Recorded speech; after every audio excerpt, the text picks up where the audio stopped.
Electral bond बनला वसुलीचा भाग। नमस्कार, मी अर्पिता नाईक आणि आपण पाहताय समर्थन लाईव्ह।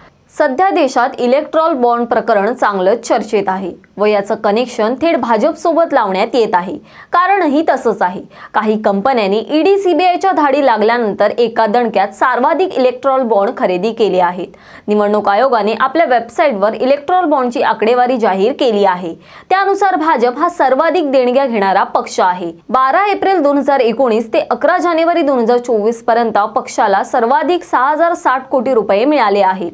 या यादीत तृणमूल काँग्रेस दुसऱ्या क्रमांकावर आहे आणि या पक्षाला 1709 कोटी रुपये मिळाले आहेत, तर काँग्रेस पक्ष तिसऱ्या क्रमांकावर आहे आणि या पक्षाला 1421 कोटी रुपये मिळाले आहेत।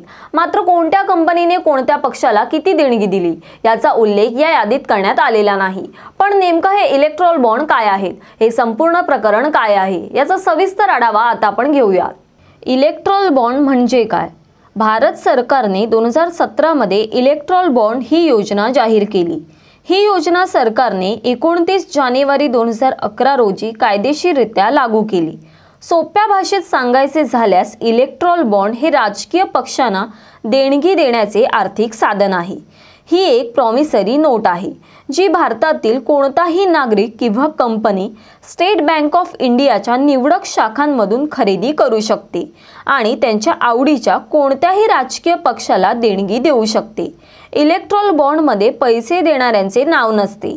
या योजनेअंतर्गत स्टेट बँक ऑफ इंडियाच्या निवडक शाखांमधून 1000 रुपये, 10,000 रुपये, 1 लाख रुपये, 10 लाख रुपये आणि 1 कोटीचे कोणत्याही मूल्याचे इलेक्ट्रॉल बॉन्ड खरेदी करता येतात। इलेक्ट्रॉल बॉन्डचा कार्यकाळ फक्त 15 दिवसांचा असतो, ज्या दरम्यान ते लोकप्रतिनिधी कायद्याअंतर्गत नोंदणीकृत राजकीय पक्षांना देणगी देण्यासाठी वापरले जाऊ शकतात। सर्वोच्च न्यायालयाने एसबीआयला झटका दिल्यानंतर इलेक्ट्रॉल बॉन्डमधील गैरव्यवहार जनतेसमोर आला आहे। या गैरव्यवहारात भाजपने सर्वाधिक उखळपांढरं केलं आहे। यामध्ये ईडी सीबीआयच्या धाडी आल्यानंतर एका दणक्यात इलेक्ट्रॉल बॉन्ड खरेदी केल्याचे सुद्धा समोर आले आहे। 2019 आणि 2024 मध्ये राजकीय पक्षांना सर्वाधिक बॉन्ड देणाऱ्यांपैकी 3 कंपन्या आहेत, ज्यांनी अंमलबजावणी संचालन आणि आयकर चौकशीला सामोरे जात असतानाही बॉन्ड खरेदी केले आहेत। यामध्ये lottery company future gaming, infrastructure firm mega engineering आणि खाण क्षेत्रातील दिग्गज वेदांता यांचाही समावेश आहे। ईडी सीबीआय दारात आल्यानंतर या कंपन्यांनी इलेक्ट्रॉल बॉन्ड खरेदी करण्यासाठी पेटाऱ्याचे पेटारे खाली केले आहेत। निवडणूक आयोगाने जाहीर केलेल्या डेटामध्ये इलेक्ट्रॉल बॉन्डचा नंबर 1 खरेदीदार सॅंटियागो मार्टिनद्वारे चालवल्या जाणाऱ्या फ्युचर गेमिंग आणि हॉटेल्स प्रायव्हेट लिमिटेड ही कंपनी आहे। या कंपनीने 2019 ते 2024 दरम्यान 1300 कोटी रुपयांचे इलेक्ट्रॉल बॉन्ड खरेदी केले आहेत। उल्लेखनीय म्हणजे ईडीने फ्युचर गेमिंग विरुद्ध 2019च्या सुरुवातीला मनी लॉन्ड्रिंगची चौकशी सुरू केली होती। त्यावर्षी जुलैपर्यंत कंपनीच्या मालकीची 250 कोटी रुपयांची मालमत्ता देखील जप्त केली होती। 2 एप्रिल 2022 रोजी ईडीने या प्रकरणात 409 कोटी रुपयांची जंगम मालमत्ता जप्त केली। 7 एप्रिल रोजी या मालमत्ता संलग्न केल्यानंतरच्या 5 दिवसांनी फ्युचर गेमिंगने 100 कोटी रुपयांचे इलेक्ट्रॉल बॉन्ड खरेदी केले। कंपनीवर गुन्हेगारी कट रचल्याचा आरोप।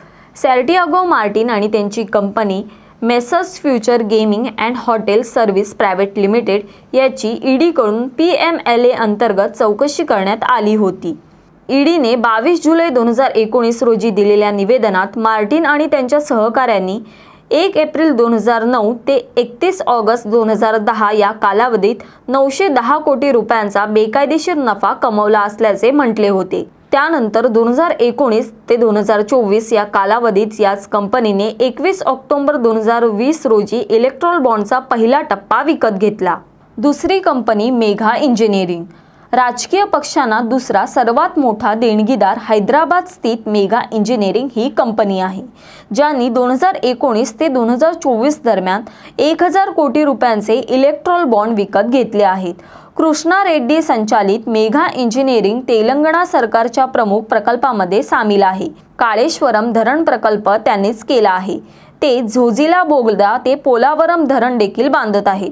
ऑक्टोबर 2019 मध्ये आयकर विभागाने याच कंपनीच्या कार्यालयावर छापे टाकले होते. त्यानंतर ईडी कडूनही चौकशी सुरू करण्यात आली होती. योगायोगाने त्याच वर्षी 12 एप्रिल रोजी मेघा इंजिनिअरिंगने 50 कोटी रुपयांचे पोल बॉन्ड खरेदी केले होते. तसेच या मेघा इंजिनिअरिंग कंपनीचं महाराष्ट्र कनेक्शन देखील आहे. महाराष्ट्रातील ठाणे बोरवली दुहेरी बोगदा प्रकल्पाचं काम मेघा इंजिनिअरिंग अँड इन्फ्रास्ट्रक्चरकडे आहे. हा 14,000 कोटी रुपयांचा प्रकल्प आहे. सिंचन, वाहतूक, वीज अशा अनेक क्षेत्रात कंपनीने आपले हातपाय पसरले आहे. सुमारे 15 राज्यांमध्ये कंपनीची कामं सुरू असल्याचा कंपनीचा दावा आहे. वेदांत समूह 5वा सर्वात मोठा देणगीदार. अनिल अग्रवाल यांचा वेदांत समूह हा 376 कोटी रुपयांचे इलेक्ट्रॉल बॉन्ड खरेदी करणारा 5वा सर्वात मोठा देणगीदार आहे आणि एप्रिल 2019 मध्ये या कालावधीत पहिला टप्पा खरेदी करण्यात आला होता. उल्लेखनीय म्हणजे 2018च्या मध्यात ईडीने असा दावा केला होता की त्यांच्याकडे वेदांत ग्रुपच्या व्हिसासाठी लाच प्रकरणात सहभाग असल्याच्या आरोपाशी संबंधित पुरावे आहेत, जेथे काही चीनी नागरिकांना नियमांचे उल्लंघन करून व्हिसा देण्यात आला होता. ईडीने सीबीआयला पाठवलेल्या संदर्भानुसार 2022 मध्ये भ्रष्टाचाराच्या प्रकरणात ईडीने मनी लॉन्ड्रिंगची चौकशी सुरू केली. 16 एप्रिल 2019 रोजी वेदांता लिमिटेडने 39 कोटी रुपयांचे इलेक्ट्रॉल बॉन्ड खरेदी केले. पुढील 4 वर्षात 2020 चे महामारी वर्ष वगळता नोव्हेंबर 2023 पर्यंत वेदांताने खरेदी केलेल्या इलेक्ट्रॉल बॉन्ड एकत्रित मूल्य 376 कोटी रुपयांपेक्षा जास्त घेऊन 337 कोटी रुपयांचे इलेक्ट्रॉल बॉन्ड अधिक खरेदी केले आहेत. Jindal steel and power.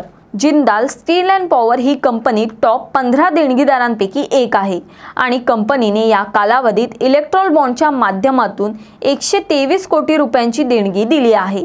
कंपनीला कोळसा खाणी वाटप प्रकरणात केंद्रीय एजन्सीच्या चौकशीला सामोरे जावे लागलेले असताना एप्रिल 2022 मध्ये विदेशी चलन उल्लंघनाच्या नवीन प्रकरणाच्या संदर्भात ईडीने कंपनी आणि प्रवर्तक नवीन जिंदाल यांच्या जागेवर छापे टाकले. कंपनीने 7 ऑक्टोबर 2022 रोजी 2019 ते 2024 दरम्यान खरेदीचा पहिला टप्पा केला. एकूणच ईडी सीबीआय दारात येताच टॉप 5 पैकी 3 डोनर कंपन्यांनी इलेक्ट्रॉल बॉन्ड एका दणक्यात खरेदी केले आहेत. त्यामुळे इलेक्ट्रॉल बॉन्ड आता वसुलीचा भाग बनला आहे हे यावरून स्पष्ट होत आहे. अशाच विविध विषयांवरील सविस्तर तपशील जाणून घेण्यासाठी समर्थन लाईव्हला सबस्क्राइब करा व बेल बटन दाबा. धन्यवाद.